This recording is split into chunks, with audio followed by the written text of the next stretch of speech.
And we've been looking at Luke. If you would, turn to Luke chapter 14.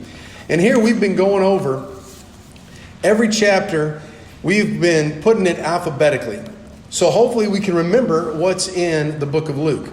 So chapter 1, it was angels announced, then the birth of Christ, call of the wild devil in the desert, every boat filled, everything left. We had the foolish builder, the good deed that Jesus performed, hearts and the help, increased fish and loaves. Jesus teaches, kingdom come, little faith, little flock. Last week was mustard seed, and today no one is above.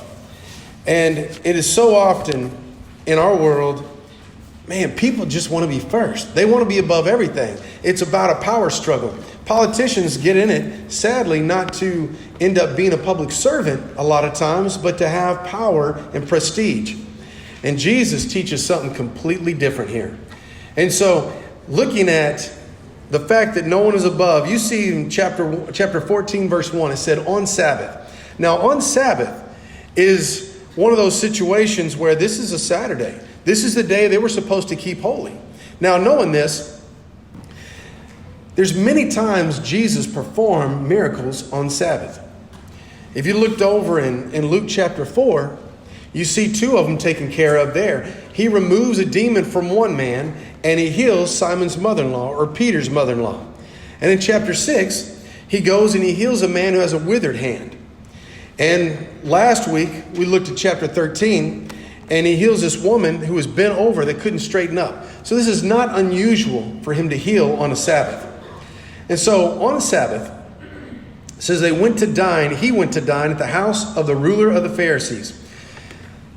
Good chance this would have been a person from the Sanhedrin, the religious court. There would have been 300 people a part of this religious court that would make decisions for the community. And so a good chance he was part of that. It doesn't say, but that's just my thinking here. But it says they were watching. And it indicates all those that were there with this at this Pharisee's house.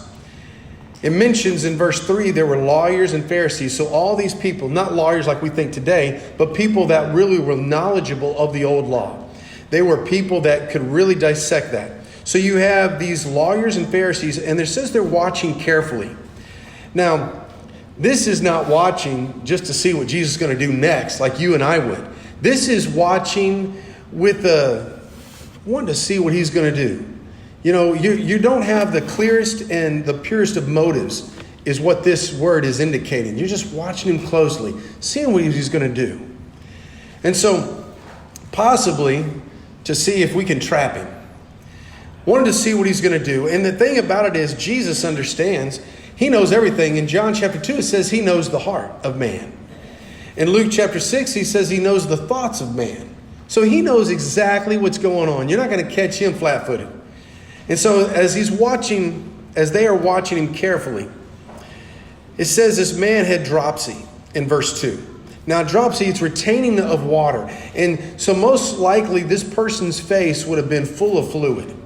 And it really means there's another underlying disease. That's just a symptom of another underlying disease.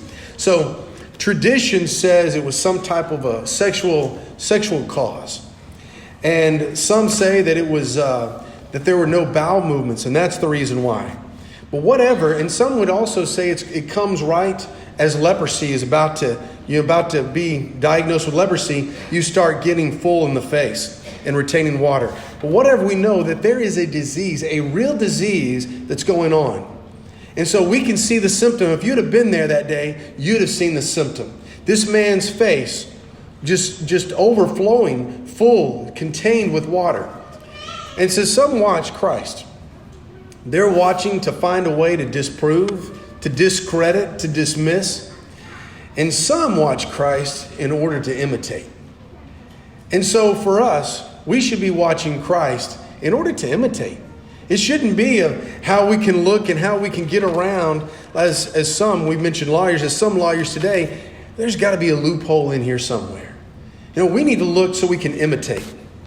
Now, Jesus simply says in verse 3, Jesus responded. He knows they're watching him.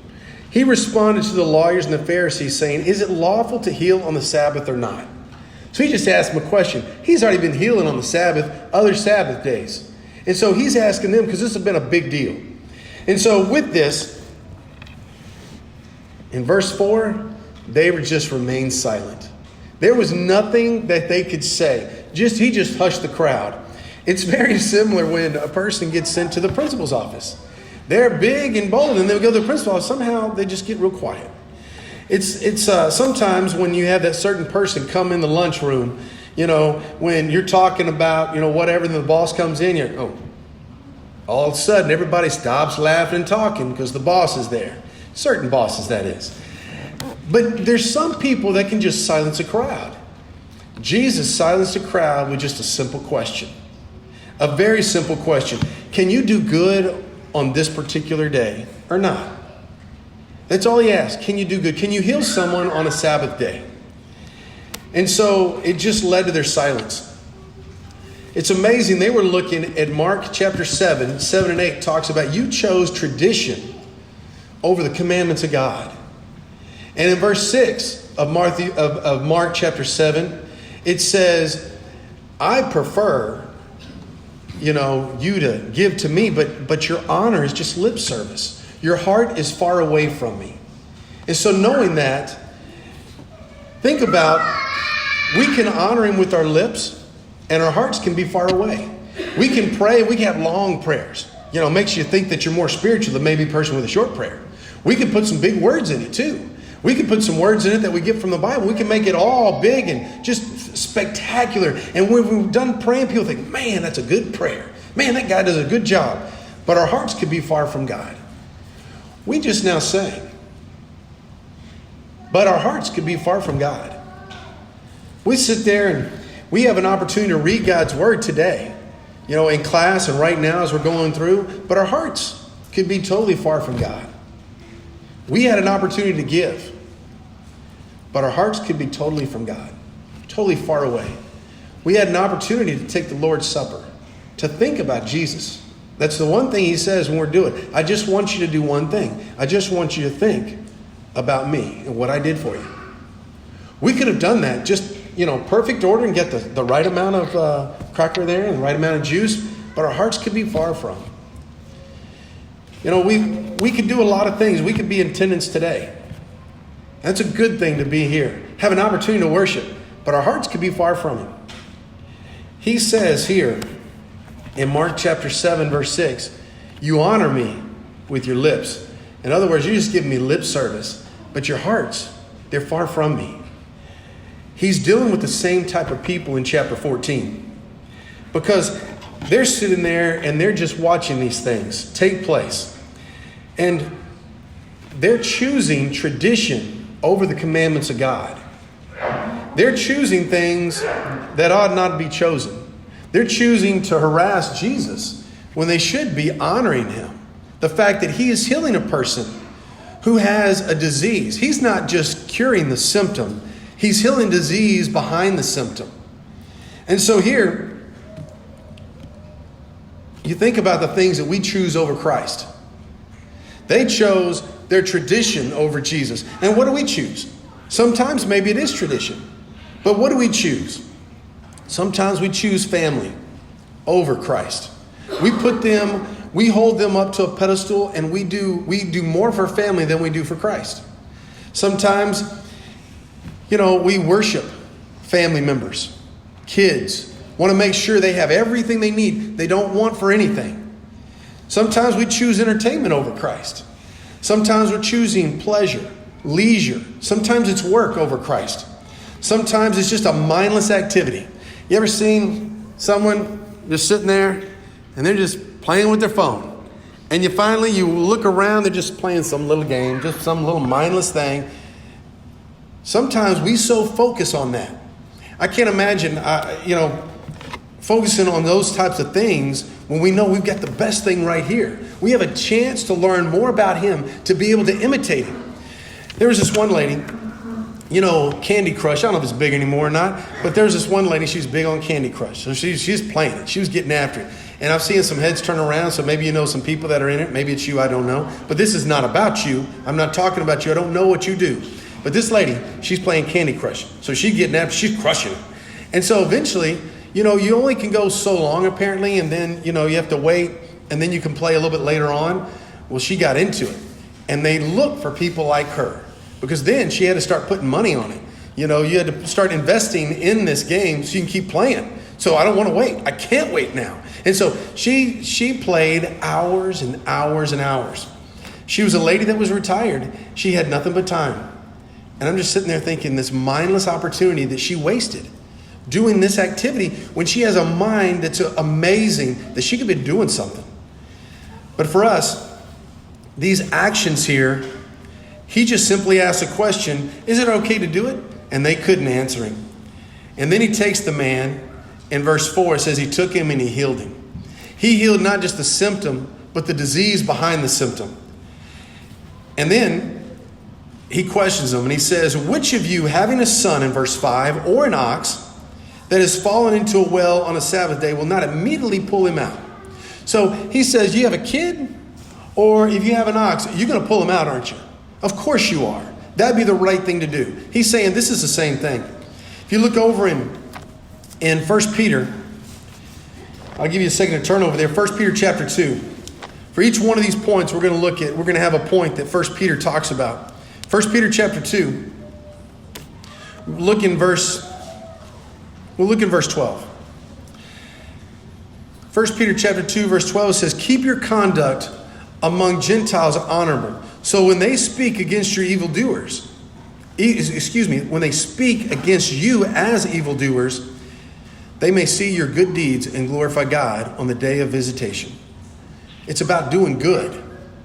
Look in verse 15 when they're talking about we should obey the government. He says in verse 15, for this is the will of God, that by doing good, you should put to silence the ignorance of the foolish people. And so he's saying just do good. The whole point number one is there's no one above, so be helpful. That's what we should be. We should be helpful. Instead of looking for ways and looking for things to watch Jesus at and see if we could catch him like they were, we need to be helpful. Instead of watching and wondering, we need to be working. We need to be doing something. The actions that they were having, they're acting as though they were helpless, as they couldn't help, when the whole time they could have helped. They could have just gotten out of Jesus' way and encouraged him. It's one of the things they could have done. But they chose tradition. They chose man's regulation over God's God-given instruction. And so the point here, if there's no one above, and that's what Jesus is saying, there's no one above. No one's above tradition. There's no one above. And he said, since there's no one above, so be helpful. Serve people. Do what you can, because you're either helping or you're hurting people. And what have you been doing? Are you helping or hurting? So think about this last week, all the different the interactions that you've had. Did they leave away feeling as though they've been helped? Or do they walk away feeling just beat down upon and hurt? Because we need to be a group of people that are known for being helpful, that put to silence the ignorance of those foolish talkers. The next point is as he keeps going down, he goes, when he asks that question about if an ox or a son falls, he said, would you not immediately do that? Once again, in verse 6, they couldn't even reply. They didn't even have anything to say. Because they know if they agree, which common sense says, we'd help. Then it totally puts Jesus' argument in the forefront. Like, yes, then why wouldn't you let me help this guy? And why would you sit there and look, thinking, let's try to trap him? Now, moving on here, in verse 7, it says, now he told a parable to those who were invited when he noticed how they had chosen places of honor, saying to them, and then he starts talking to them. And he says, when you're invited by someone to a wedding feast, do not sit down in the place of honor, lest someone more distinguished than you is invited by him. And he who is invited by you both will come to say to you, give your place to another person, and then you'll begin with shame to take the lower place. But when you're invited, go sit in the lowest place. So when your host comes to you to say to you, friend, move up higher, Then you'll be honored in the presence of all who sit at the table. For everyone who exalts himself will be humbled, and whoever humbles himself will be exalted. And so no one is above. So point number 2 is, so that means we need to be humble. So we need to be humble. So be humble. In other words, we need to show that humility. We need to show ourselves that we are humble and not prideful. The amazing thing here is in verse 7. Now he told a parable to those that were invited. So all those people that are invited, he tells them a parable. They're those that are with the lawyers and the Pharisees. As he's rolling this out, he just starts watching. And in verse 7, it says he noticed. Now, he notices, and he takes the opportunity to teach. He notices there's an area that's lacking, and so he fills it, like he always does. You think about the area that's in your life that's lacking. Get into God's word and see if he can't fill it. He noticed what they were lacking. It says he didn't ignore it. He noticed and he did something about it. He noticed it. He didn't ignore it. He didn't belittle them. He didn't dismiss it. He didn't argue with them. He taught them. And that's a simple thing. Just to be able to teach somebody. I know that there's a lot of people that say they are not good at teaching others. And I would beg to differ. Because anybody that's a parent in here, you've taught your kid how to brush his teeth. You taught him how to tie his shoe. You taught him how to put clothes on and not miss the buttons. Because I'm sure at one point, nope, you missed that button and they had to go back and get it right. You've taught them how to loop their belt through all the loops. How to do those certain things. You can teach. Anybody can teach. I'm not talking about the level of ability. I'm talking about the opportunity to teach. You've all been given the opportunity to teach. You all can teach. Now, there's some people that are they're fabulous, they're fantastic, they're just amazing. He doesn't even qualify that we have to have certain degrees, behind our names to be able to teach. He doesn't say that's only in the education field. You have to have something like behind your name. He didn't say that here. He says, I want you to share. That's all teaching is sharing what you know. And you can all do that. Matter of fact, teaching about Jesus is just introducing Jesus to someone else. That's all it is. And letting them have the opportunity to get to know who Jesus is. That's it. It's very simple. But we make it more complicated and we make it just, like it's insurmountable and there's no way I can meet that challenge. All we're doing is just saying, hey, you know what? Tim, I would like to introduce you to my best friend. Now I'm oversimplifying it, but it's really pretty much that easy. As you walk through the gospel and look what Jesus can do. How he can help when no one else can help. How he cares when no one else cares. He understands like no one else can. And he can save like no one else. It's pretty simple. But we make it so confusing and so overwhelming to where that allows us an excuse to step back and not do it. Here, he had the opportunity and he started teaching them. He teaches them in this parable that, hey, here's the common sense approach. If you're coming into a group, always go back, just sit in the back so then someone can say, hey, Katrina in this case, Katrina, come on up here, up at the front. I want you to sit up here by me. Oh, that makes you kind of feel good. Instead of me sitting up there in front and saying, Michael, you need to go back there. This is safe for Katrina here, so go back. It's a very simple and very understandable. It's all about being humble. And you think about what areas we need to teach or we need to take for some reason I'm just tongue-tied this morning. Sometimes you get that way and you just think, man, it just doesn't really come out well. And so how about I just read what God has to say. In verse 11, for everyone who exalts himself will be humbled, and whoever humbles himself will be exalted. You look at that and you think about what areas you need to use to take advantage of the opportunities that God's given you to where you can show that humility. So, because I tell you, there's two types of people. There's prideful and there's humble. And the prideful people just push people away, but the humble people, they attract people. And then you've got an opportunity to teach somebody. If you look over in 1 Peter chapter 1, actually go to 1 Peter chapter 5. 1 Peter chapter 5, verse 6. It says, humble yourselves therefore under the mighty hand of God, so at the proper time, he may exalt you. We've got a promise. Just be humble. Don't take the place of prominence. Take the place that's back, that's humble, to where people can ask you to come up. Be humble. And that's what he's teaching us here. He's teaching us to be helpful, to be humble. In other words, be helpful means to serve. Be humble, show that. Exude humility. And there was a guy that I knew, and does this make any sense? He was prideful about his humility. That's an oxymoron, isn't it? He was prideful about how humble he was. Look, guys, I am really humble. And so he would be a guy in this scenario that would say, look, I'm going to sit in the back, everyone. I'm sitting in the back because I'm being humble. That's opposite of what Jesus is talking about. He's not saying everybody point to me, just live it. And everybody will be attracted to it. They'll notice it. They'll see it. The next point, looking down in verse 12, it says, and also to the man who had invited him, when you give a dinner or a banquet, do not invite your friends or your brothers, your relatives, or rich neighbors, lest they invite you in return and you're repaid. He's not saying don't ever do it. He's not saying that make that a regular thing where it's just become inclusive. It's real easy, especially in a small group of believers, to make it to where it's just us. And we don't want anybody new. It's just us, guys. And we're our own little country club. And we're our own little group here. And we don't want to reach out. A lot of times people say, man, I don't know if anybody I could teach, I could reach, because you've isolated your world to where you don't have anybody in your world that are non-Christians.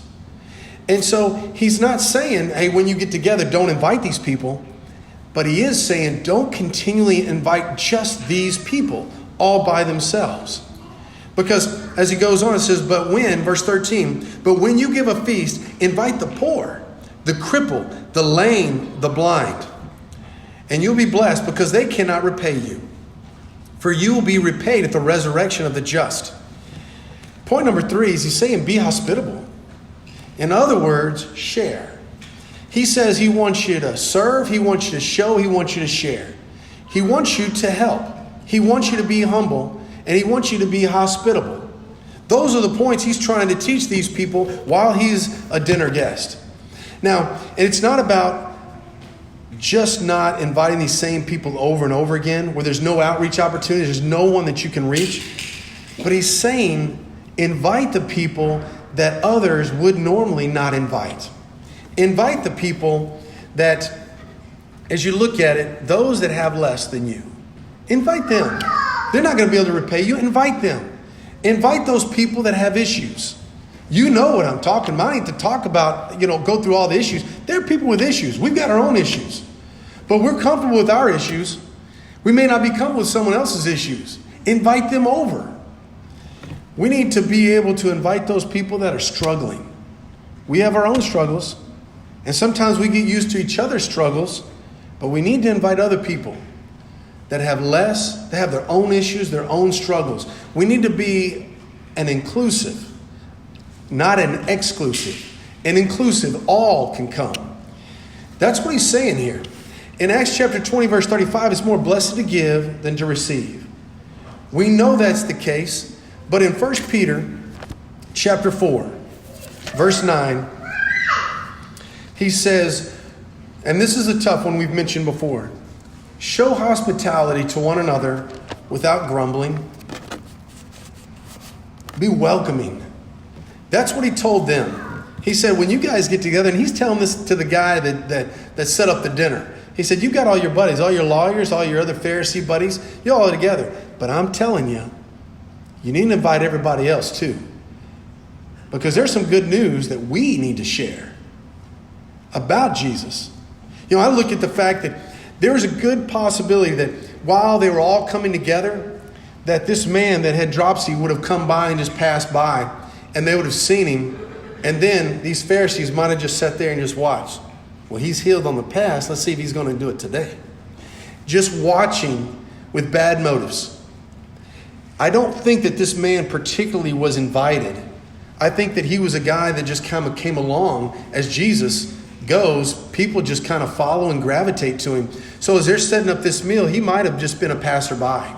The reason I say that, because it doesn't say they try to trap him, but they were watching closely. Sometimes we have people in our lives that have issues and struggles. They have less than we do.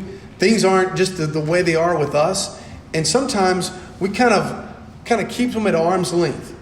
When Jesus is saying, man, in Luke chapter 19, verse 10, that's why I'm here. I came to seek and save the lost. I know that I'm sure people felt that way about me, keeping me at arm's length with different groups. Man, it's supposed to be an inclusive group here. Maybe an exclusive group out there in the country club, but here it's supposed to be all inclusive. We're supposed to be loving people so much that we can't help but to help them. Loving them so much that we can't help but be humble and allow whatever's mine is yours is mine. We should love them enough where we can't help to show hospitality. Just welcome them. We need to be the group of people that have the reputation that we serve others, that we show by the way we live, and that we share. The hospitable aspect, it mentions in 1 Timothy and Titus that elders, shepherds, overseers are supposed to be hospitable. Well, it mentions it in Romans chapter 12, verse 13. All Christians are supposed to be that. Not just elders. Every one of us is supposed to be that way. It mentioned in 1 Peter the same thing. It mentions in Hebrews chapter 13, we're supposed to be a group of people that are hospitable, known for that. And so, just think about all these different ways as your mind looks at these 3 points. Being helpful, if we're not above, we need to be helpful. If there's no one above, we need to make sure that we're humble. If there's no one above, we need to make sure we're hospitable. You think about that and then look at the charge there. The last part of the page there, the charge. We need to do right. We need to make sure we're doing right. That means to be helpful. That means to be humble. That means to be hospitable. But we need to do right, the next point, so you can live right. That means it's a way of life for us. So we can be right. That's who we become. We become these things. We become like Christ is what we become. And so here he talks to a group of people that in their day would have had it made. Everybody would have looked up to them. And the more opportunity you have for people to look up to you, the more opportunity you have to be humble and to be able to give and show and share. And so for us, that's the challenge. Make sure no one is above. If you look at Philippians chapter 2, that whole chapter, he talks about how Jesus came. He humbled himself, became in the form of a servant for us.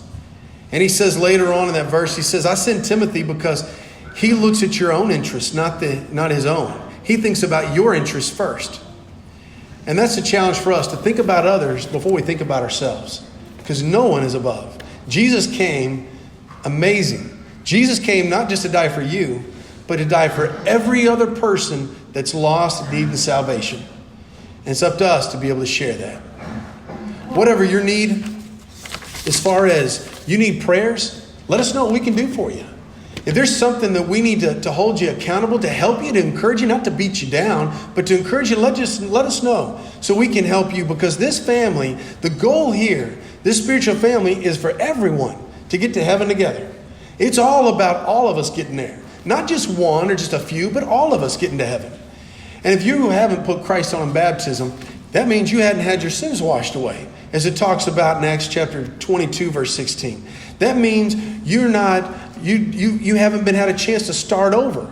Because he says you can have a new life in Romans chapter 6, 3 and 4, once you are baptized. But it doesn't stop there. It's a continual growth. That's just when life starts, your spiritual journey. But it goes on to eternity. Let's take that walk together. Whatever we can do, please come on and stand and sing.